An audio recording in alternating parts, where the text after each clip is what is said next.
When Sarah Harper attends the reading of her father's will, she uncovers a web of secrets that shatter her world. Betrayal, deception, and a shocking inheritance force her into a dangerous game of trust and survival. As the clock ticks, Sarah must outwit those who seek to destroy her, and uncover the truth that could change everything. The summer sun was relentless as Sarah and her 17-year-old son, Alex, stepped out of the car and onto the cobblestone street leading to the notary's office. The oppressive heat seemed to mirror the tension simmering within her. Today was the day she would confront the remnants of her father's life, sealed away in his will. The weight of what was to come pressed on her chest, tightening with each step toward the building. As they entered the cool, air-conditioned office, the soft hum of fluorescent lights filled the silence. Alex walked slightly ahead, his youthful impatience palpable. Sarah's heart pounded, a steady drumbeat of anxiety that she tried to hide from her son. But nothing could have prepared her for what she saw next. In the hallway just beyond the reception area, Sarah froze, her breath catching in her throat. There, in the dimly lit corridor, her husband Michael was locked in a passionate embrace with Emma, his much younger colleague. The sight of their entangled bodies was like a punch to the gut. Emma's hands were in Michael's hair, her lips pressed to his in a kiss that made it clear this was no innocent encounter. Time slowed to a crawl as Sarah's world tilted on its axis. The betrayal was raw, immediate, and unforgivable. How long had this been going on? How many lies had been whispered between them? How many stolen glances had she missed? Her first instinct was to turn and walk away, to leave them in that sordid tableau and never look back. But anger flared in her chest, hot and consuming. She wasn't a woman who would simply walk away from a fight. Not now. Not ever. Michael, her voice sliced through the air, cold and hard. The couple broke apart, startled. Emma's face flushed with embarrassment, and she quickly stepped back, smoothing her skirt as if that could erase what had just transpired. Michael's expression was a mix of guilt and irritation, his blue eyes narrowing as they met Sarah's. "Sarah, he started, but she cut him off with a sharp gesture.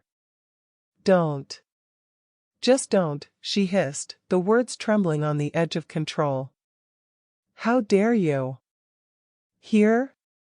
Now?" Alex, who had been looking at his phone, finally glanced up, his gaze flicking between his parents with a mix of confusion and dawning horror. He hadn't seen the kiss, but the tension in the room was unmistakable. "Mom? What's going on?" Alex asked, his voice uncertain. "Your father was just saying goodbye to his little friend," Sarah said, her tone laced with venom. "Sarah, it's not what you think," Michael said, stepping toward her, his hands raised as if to placate her. "Oh, really? So what exactly am I supposed to think?" Sarah's voice rose, the quiet fury morphing into something more dangerous. "That you just happened to fall into her arms?" Emma, still blushing furiously, opened her mouth as if to speak, but one look from Sarah silenced her. There was nothing she could say that would make this better. The receptionist, sensing the growing storm, quickly stepped out from behind her desk and cleared her throat. "Mrs. Harper, Mr. Harper, if you could please take a seat. The notary will see you now." Sarah stared at Michael for a long, tense moment, the anger in her eyes simmering just below the surface. Without another word, she turned on her heel and strode into the meeting room, her back stiff, her hands clenched at her sides. Alex followed closely, his concern for his mother visible in his furrowed brow. Michael trailed behind, his demeanor that of a man caught in a trap of his own making. Emma hesitated at the door, but with a quick glance from Michael, she entered as well. The notary, Mr. Caldwell, was an older man, his face a map of wrinkles etched by years of discretion and duty. He looked up as they entered, his expression neutral, though Sarah thought she detected a flicker of discomfort in his gaze. The room was small, dominated by a large mahogany table, with several thick folders spread out before him. "Thank you all for coming," Mr. Caldwell began, his voice steady and professional. "I know this is a difficult time for your family, and I appreciate your cooperation as we move through the necessary proceedings." Sarah remained standing, not trusting herself to sit next to Michael. The atmosphere in the room was suffocating, heavy with unspoken accusations and the sharp sting of betrayal. Michael and Emma took seats opposite her, while Alex remained by his mother's side, his presence a silent support she was grateful for. "We're here today for the reading of the will of your late father, Mr. Jacob Reed," Mr. Caldwell continued, carefully opening one of the folders before him. "I understand that this is a delicate situation, and I want to assure you that all matters will be handled with the utmost confidentiality." Sarah felt her pulse quicken. The will, this was why they were here, not to air out dirty laundry in front of a stranger. She forced herself to focus, pushing aside the burning rage she felt toward Michael. Whatever her father had left behind, it was her right to know. Mr. Caldwell glanced at the papers before him, then back up at the group assembled around the table. His voice was calm, but his words carried an unexpected weight. "It is imperative that everyone mentioned in the will is present for the reading and remains until all matters are settled." The room seemed to grow colder, the notary's statement hanging in the air like a challenge. Michael shifted in his seat, his jaw tightening, while Emma glanced nervously between Sarah and the notary. "Why do we all need to stay?" Sarah asked, her voice edged with suspicion. She had a terrible feeling that there was more to this than a simple reading of her father's wishes. Mr. Caldwell met her gaze evenly, his eyes revealing nothing. "The terms of the will are quite specific.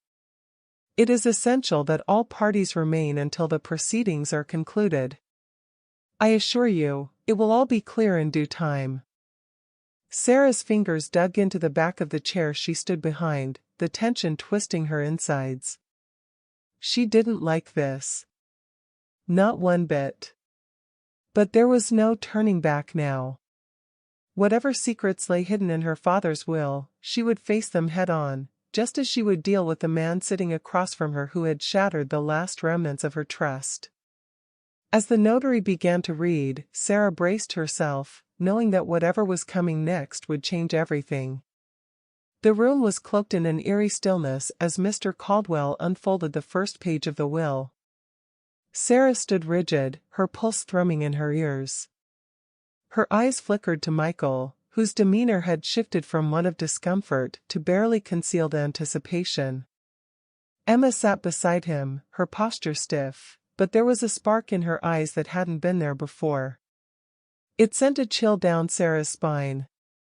The notary began reading, his voice measured and deliberate, but Sarah could barely concentrate on the legal jargon.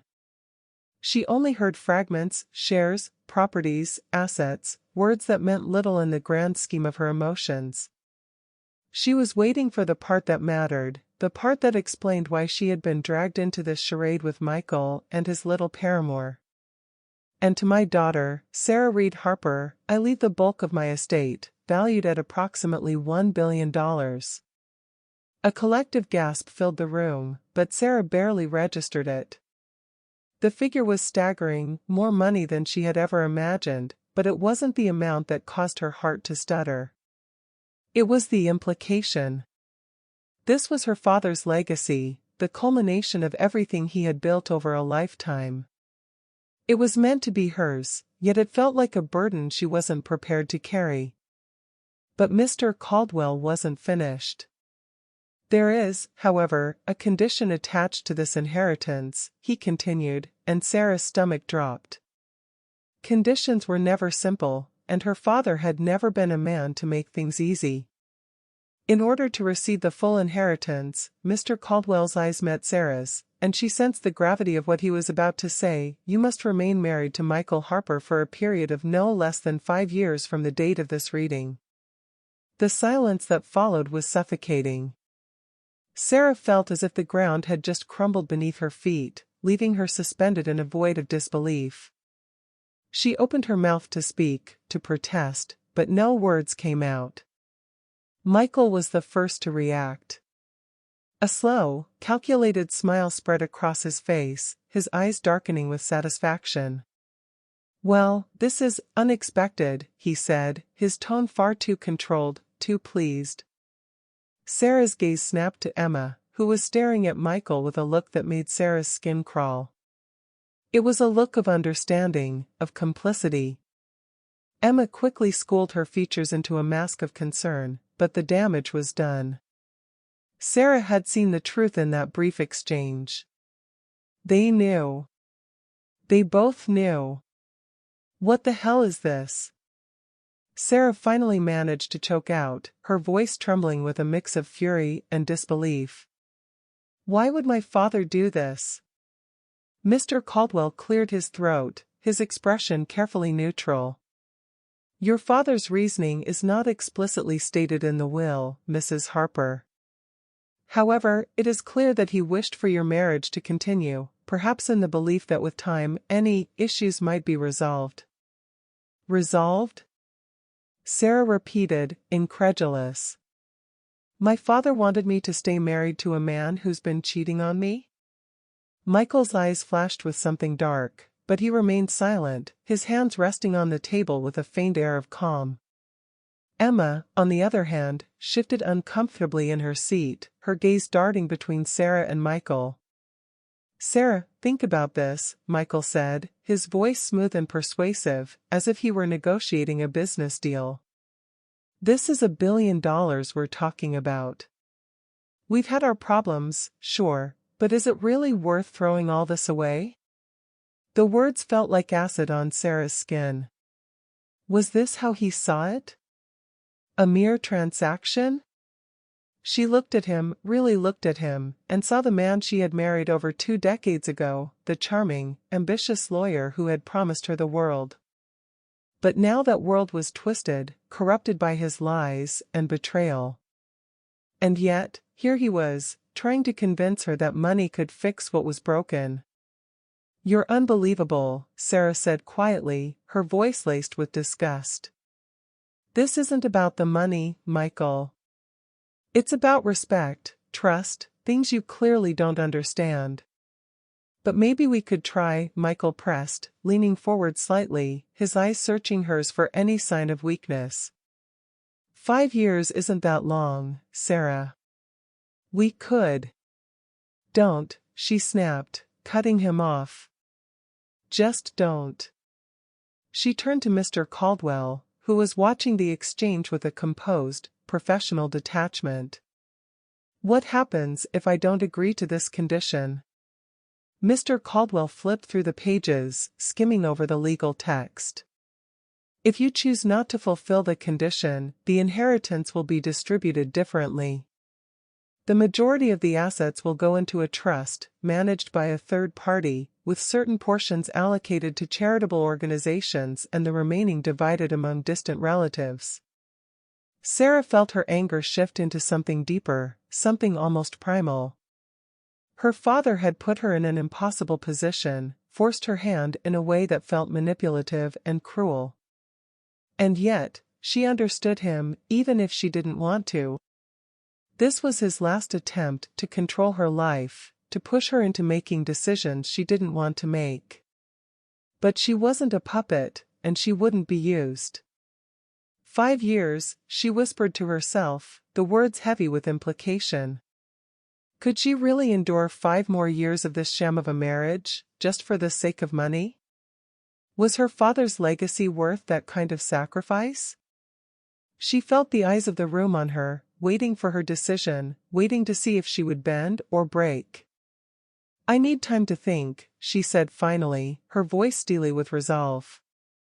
Michael's expression faltered for the first time, a flicker of uncertainty crossing his face. "Sarah, please." "I said I need time," she repeated, more forcefully this time. She turned back to Mr. Caldwell.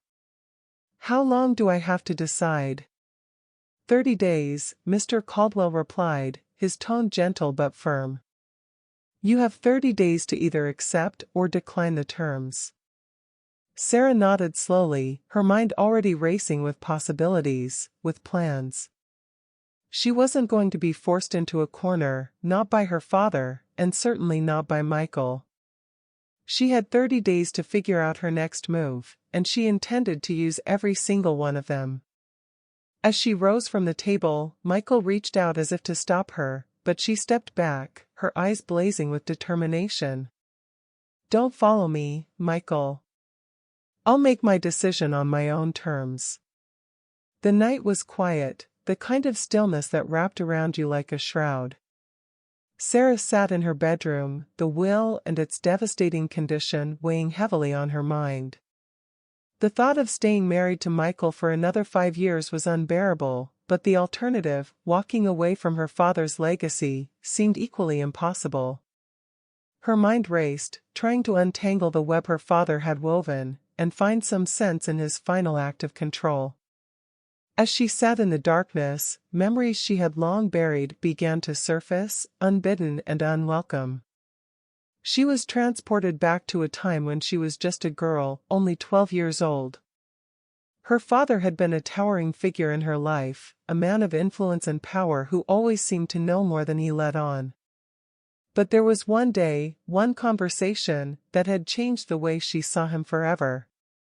It had been late afternoon, the sun casting long shadows across the walls of their grand estate.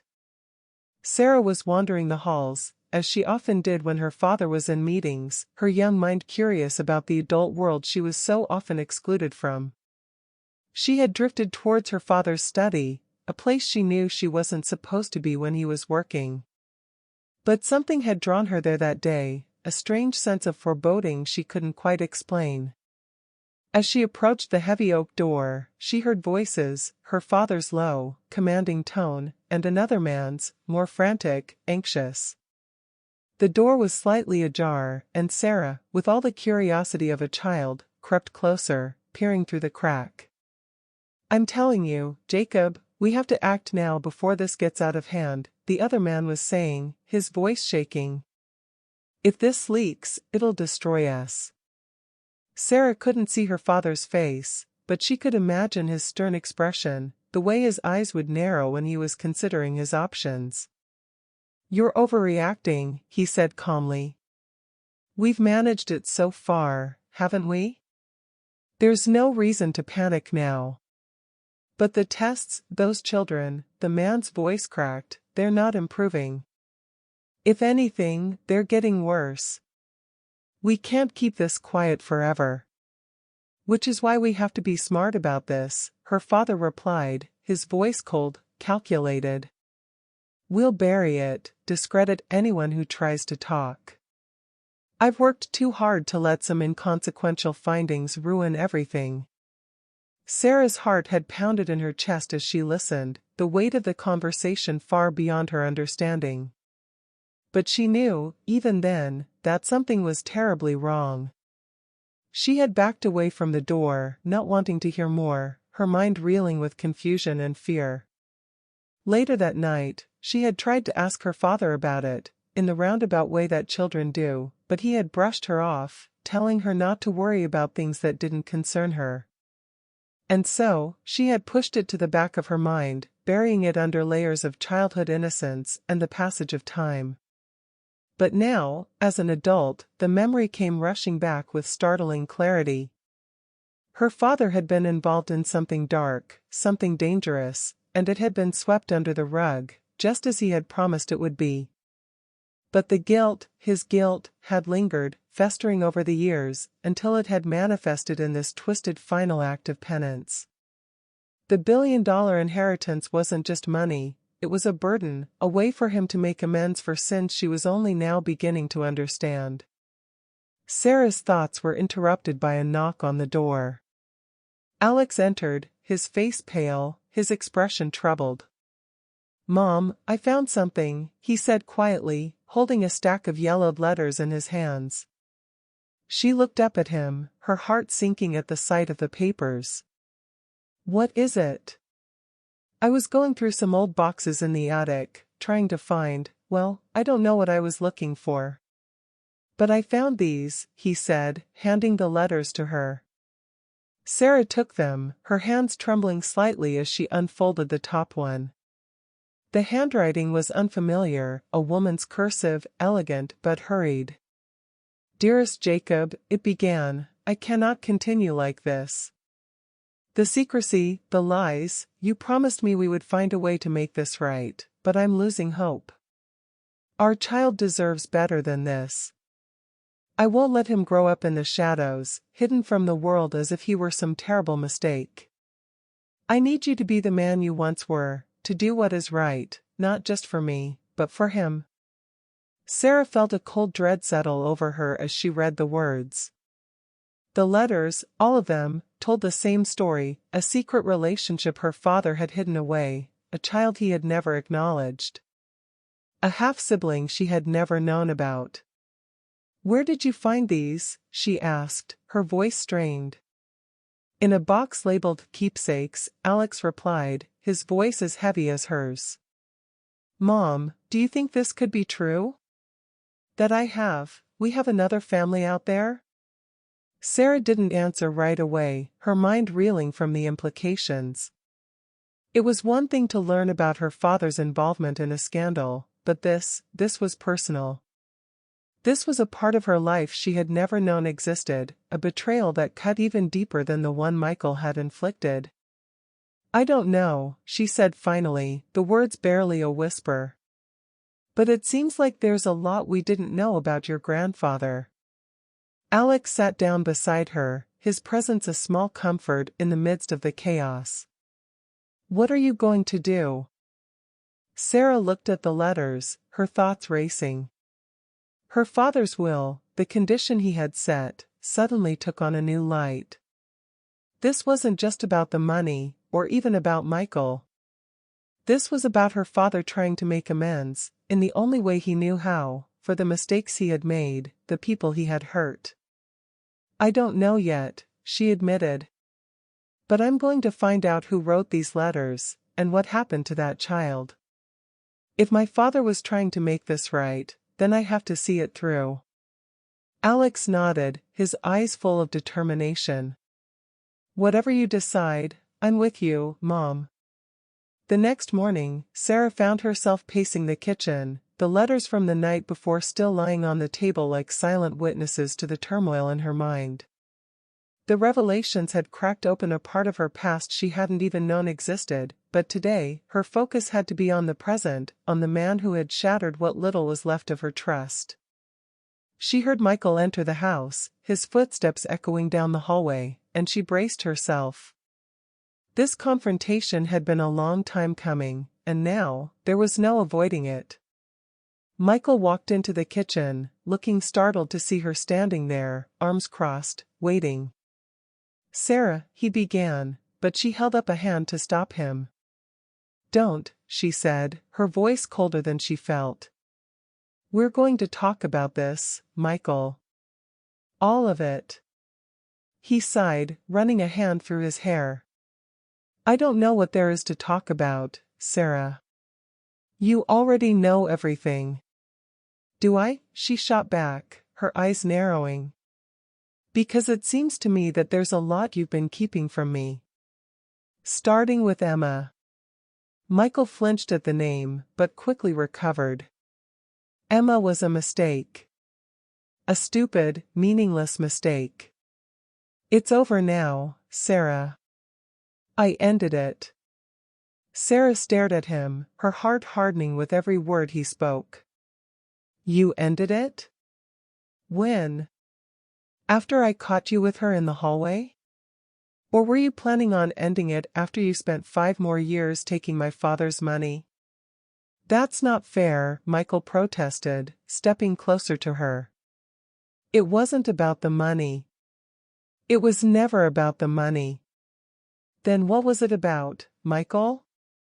Why her? Why now?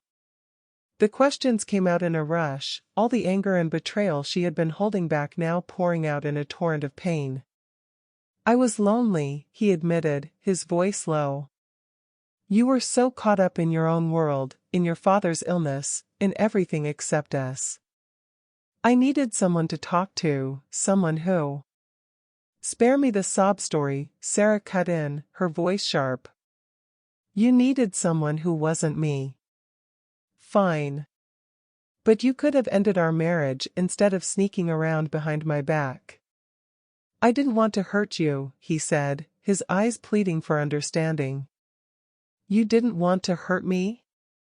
Sarah laughed, a bitter sound that echoed through the room.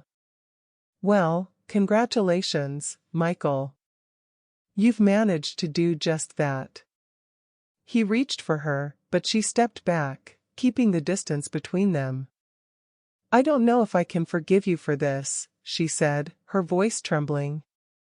And I don't know if I want to.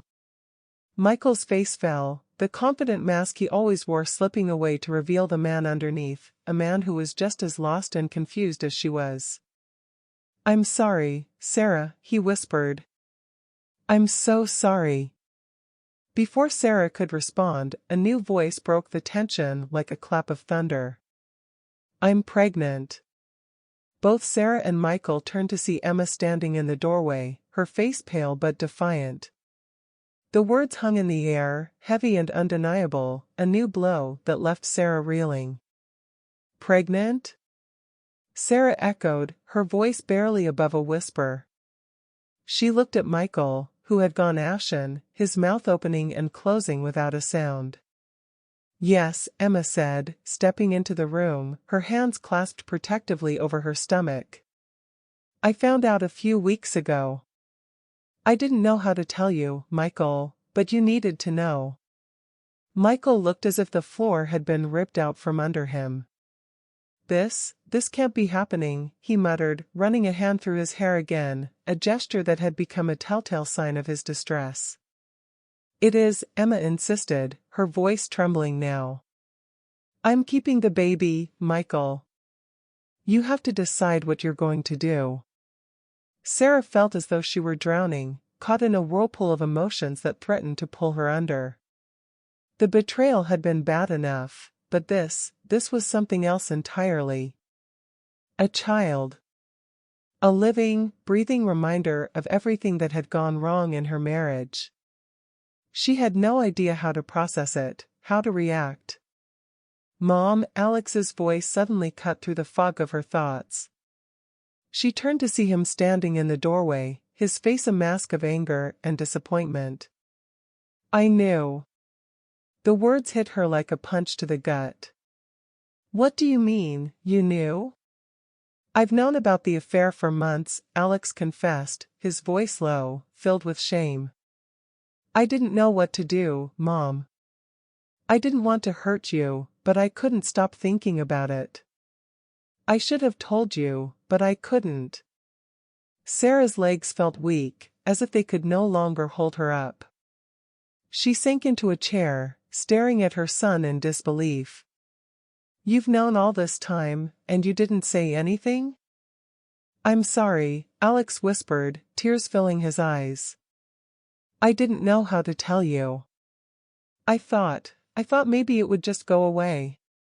Sarah closed her eyes, trying to breathe through the pain. It wasn't just Michael's betrayal, it was the knowledge that her son, the one person she thought she could trust implicitly, had kept this from her. The sense of isolation, of being completely alone, overwhelmed her. She had lost not just her husband, but a piece of her relationship with her son as well. How could you do this to me? She asked, her voice breaking. How could you both do this to me? Alex took a step forward, but Sarah held up a hand, stopping him in his tracks. She couldn't bear to be near any of them right now, not Michael, not Emma, not even her son. The weight of their betrayals was too much, too raw. I need you all to leave, she said, her voice hollow. I need time to think. Sarah, Michael began, but she silenced him with a look. Go, she repeated, more forcefully this time. Michael and Emma exchanged a glance, one filled with confusion and fear, but they both nodded and turned to leave. Alex hesitated, his eyes pleading with her to understand, but she couldn't. Not right now.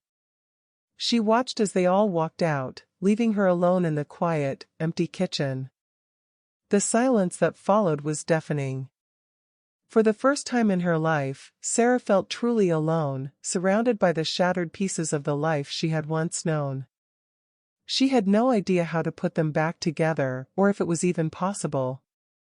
All she knew was that the web of lies that had been spun around her was beginning to tighten, and if she didn't find a way to free herself, she might never escape. The days after the confrontation passed in a blur, each one blending into the next as Sarah tried to grapple with the avalanche of revelations that had upended her life. The weight of her father's will hung over her like a dark cloud, a constant reminder that time was slipping away. 30 days, that was all she had to make a decision that would alter the course of her life forever. The clock was ticking, and with each passing hour, the pressure mounted. Sarah knew she couldn't make the decision lightly. The billion-dollar inheritance was a staggering sum, one that could secure her future and Alex's for generations. But the cost, remaining married to Michael for 5 more years, was one she wasn't sure she could pay. The betrayal still burned fresh in her mind, a wound that refused to heal. She couldn't imagine sharing her life, her home, with the man who had so thoroughly broken her trust. One evening, while going through the will and related documents, Sarah stumbled upon something that made her blood run cold. It was an email, buried deep in a folder that had been carelessly left in Michael's office, a folder he probably thought she'd never have reason to look through.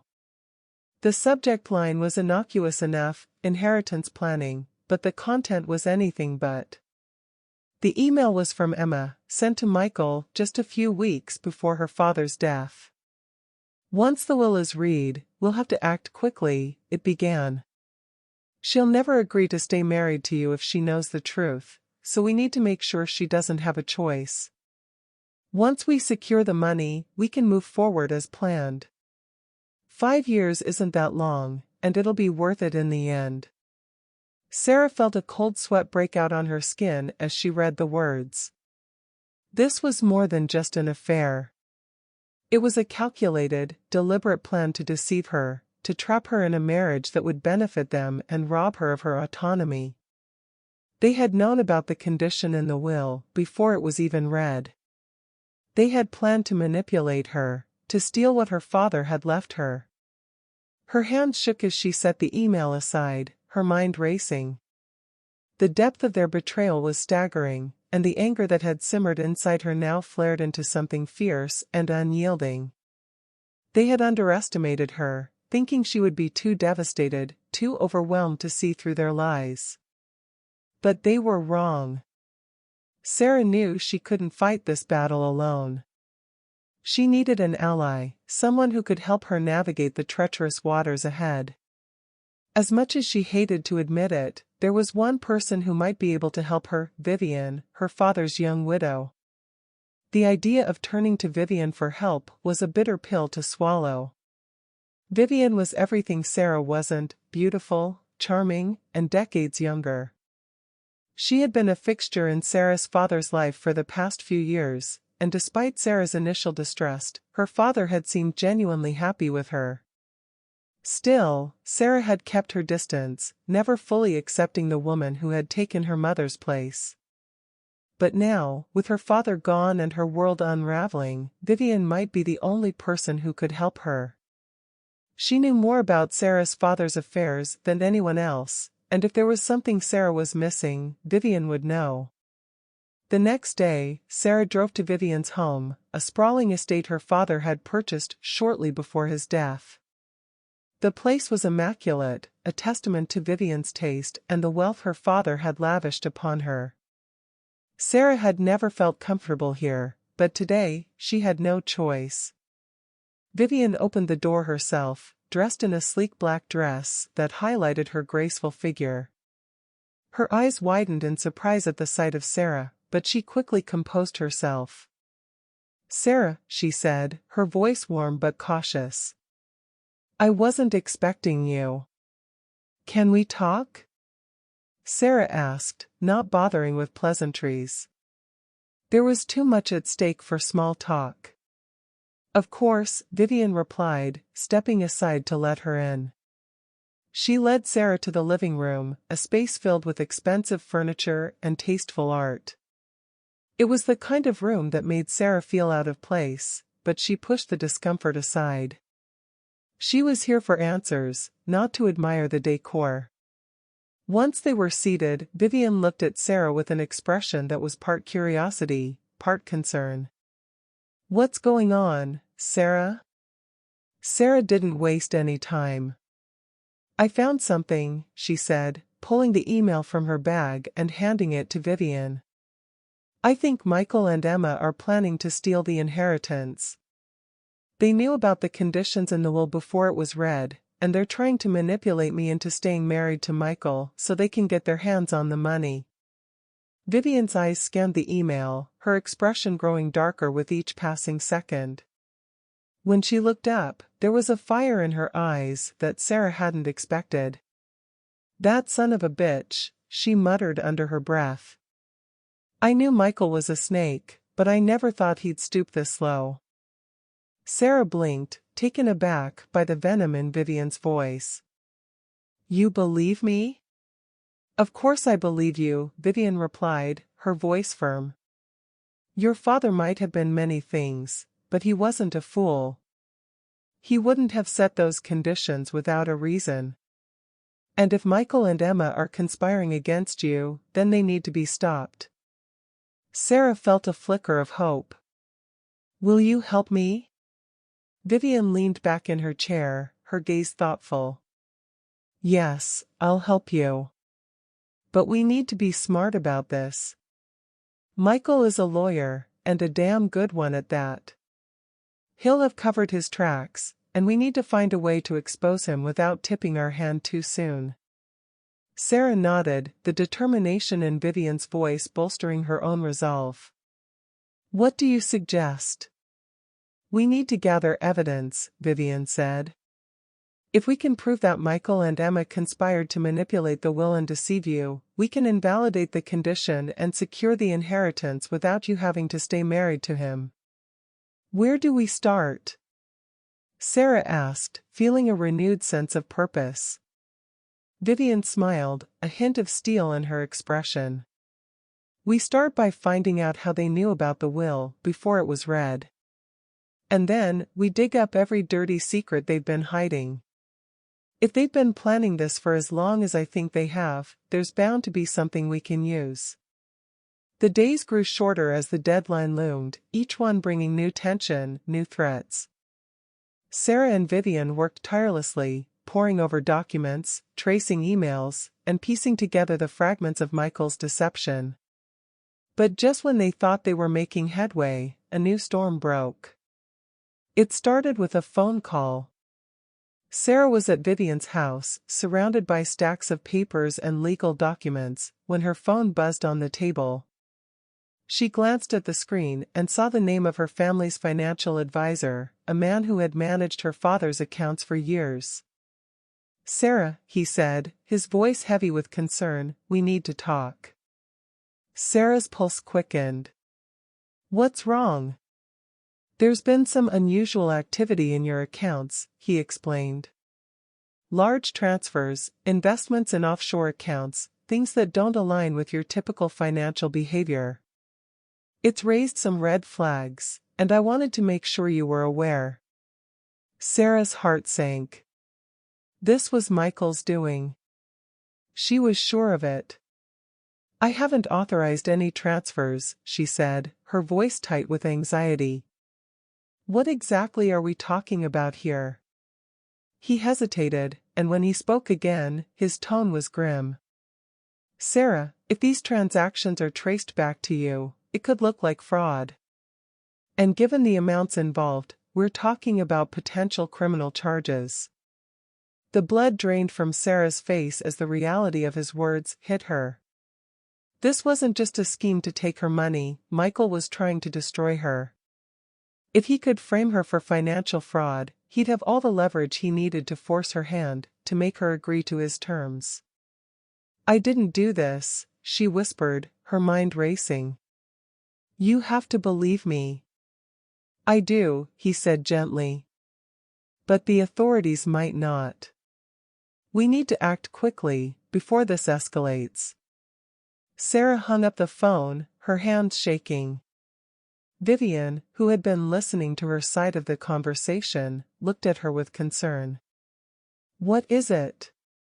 Michael's trying to frame me for fraud, Sarah said, her voice barely holding steady. He's making it look like I've been funneling money into offshore accounts. Vivian's eyes narrowed, her expression hardening. That bastard. He's trying to trap you, Sarah. If he can make you look guilty, he'll have everything he needs to blackmail you into staying married to him. And with the deadline so close. Sarah felt a surge of panic. We're running out of time. We need to find proof that he's behind this, and we need to do it now. But before they could begin, the phone rang again. This time, it was Alex's number. Relief washed over Sarah for a moment, until she heard the frantic voice on the other end. Mom, Alex's voice trembled, filled with fear and anger. I went to see Emma. Sarah's heart skipped a beat. Alex, where are you? I'm not sure, he admitted, his breathing ragged. We were at her apartment, but she got this call, and everything went crazy. She was screaming, and I tried to leave, but then some guys showed up. They grabbed me. I think they work for Michael. Panic tightened around Sarah's chest like a vice. Alex, listen to me. You need to get out of there. Can you find a way to escape? I don't know, he whispered, the fear in his voice piercing her heart. They took my phone. I'm using someone else's, but I don't know where I am. I think we're still in the city, but... The line went dead. Sarah's mind spun. Michael had taken their son. He was playing dirty, escalating the situation in ways she hadn't imagined. This wasn't just about the money anymore, he was willing to do whatever it took to keep control, and now, Alex was caught in the crossfire. We have to find him, Sarah said, her voice shaking. He's taken Alex. Vivian's face hardened with resolve. We'll find him, Sarah. But we need to be smart. Michael's losing control, which means he's getting desperate. If he's trying to frame you and has now taken Alex, he's panicking. That means he might slip up. Sarah nodded, trying to focus through the terror coursing through her. But where do we start? He could be anywhere. Vivian grabbed her car keys, her expression fierce. Emma. If she was involved, she might know where they took him. We'll start there. They raced to Emma's apartment, the city streets a blur as they sped through traffic. The tension between them was palpable, the fear for Alex's safety gnawing at Sarah's insides. When they arrived, they found the building's front door ajar, a sign that something had gone terribly wrong. They hurried inside, their footsteps echoing in the stairwell. Sarah's heart pounded as they reached Emma's floor, the door to her apartment slightly open. She pushed it fully open and stepped inside, her eyes scanning the room for any sign of her son. The apartment was in disarray, furniture overturned, papers scattered across the floor. But there was no sign of Emma or Alex. Sarah's heart sank as she realized they were too late. Vivian moved through the wreckage with purpose, rifling through the mess until she found a crumpled piece of paper. Sarah, look at this, she called out. Sarah rushed over and took the paper from Vivian's hand. It was a printout of an address, hastily scrawled on a note in Emma's handwriting. This must be where they took him, Sarah said, her voice tight with determination. Without wasting another moment, they raced back to the car, the address guiding them to a warehouse on the outskirts of the city. The building was old, decrepit, and surrounded by an eerie silence that set Sarah's nerves on edge. They approached cautiously, the sound of their footsteps unnervingly loud in the stillness. As they neared the entrance, Sarah's breath caught in her throat.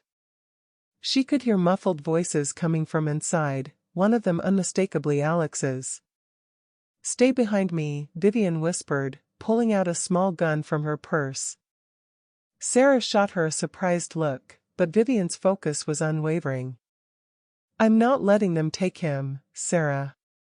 With that, they pushed through the door and stepped inside.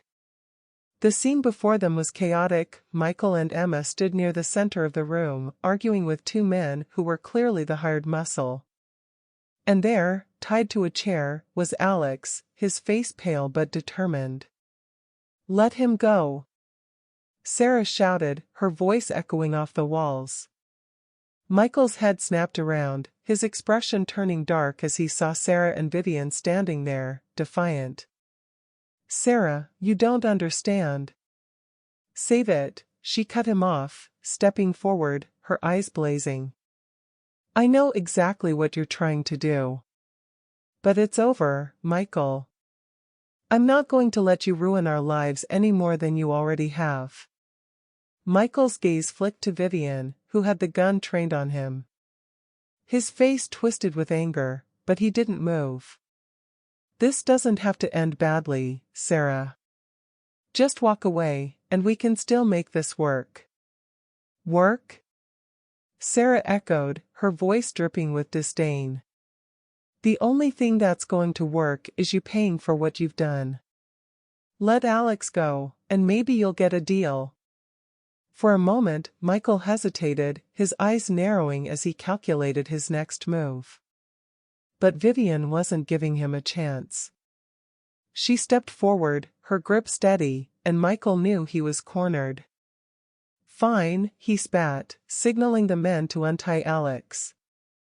"But this isn't over, Sarah. You've made a mistake." "The only mistake was trusting you," Sarah shot back. As soon as Alex was free, he ran to Sarah, wrapping her in a tight embrace. Relief washed over her, but she knew this was far from over. They still needed to prove Michael's deceit, but at least, for now, they had Alex back, and they were one step closer to ending this nightmare. The day of reckoning had arrived. The notary's office, where this nightmare had begun, now felt like the stage for its final act.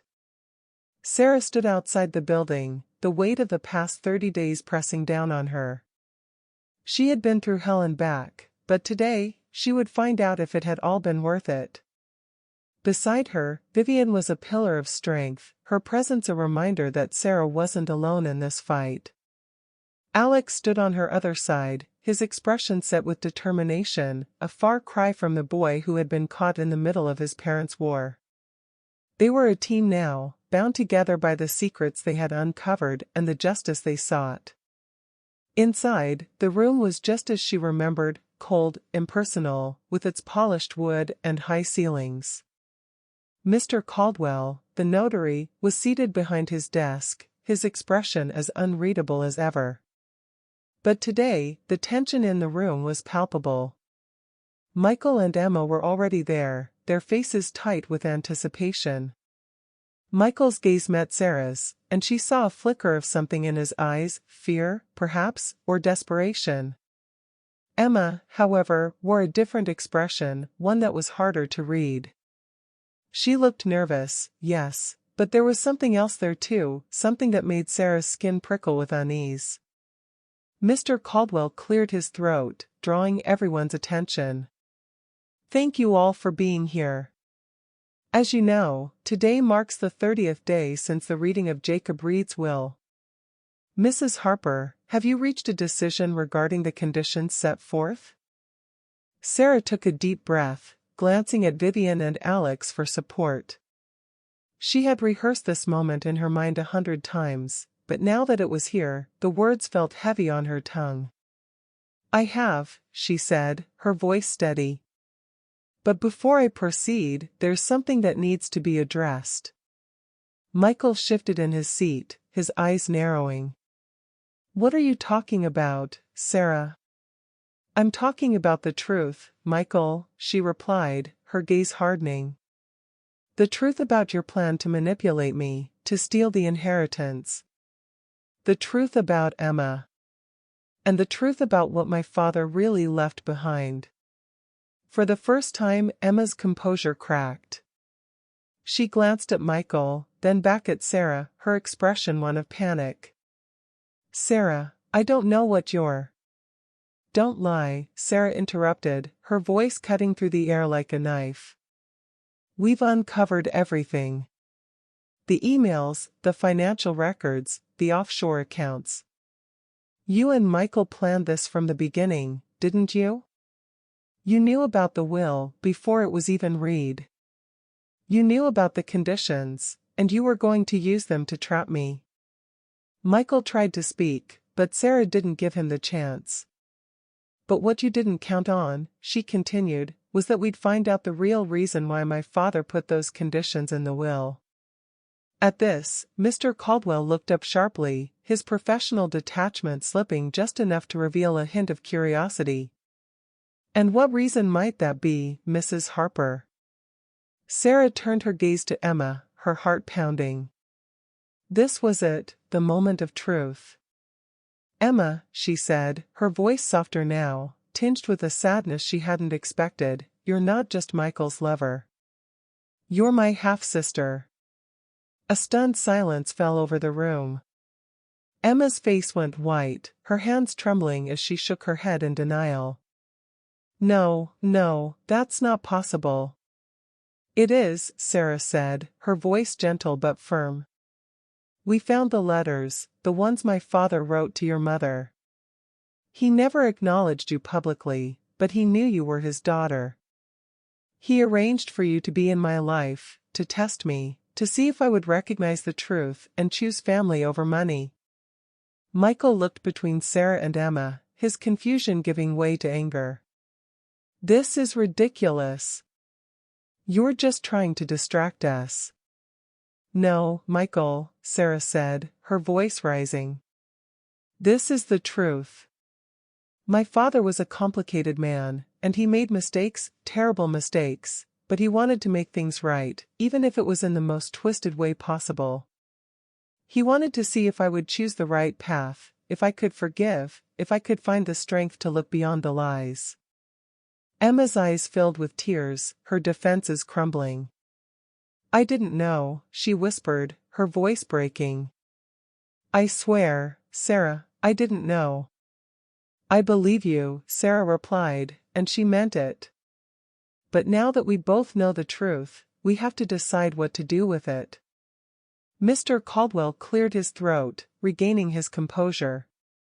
This is highly irregular, Mrs. Harper.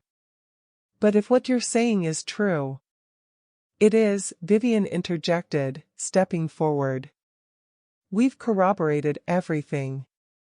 Sarah's father left behind more than just money.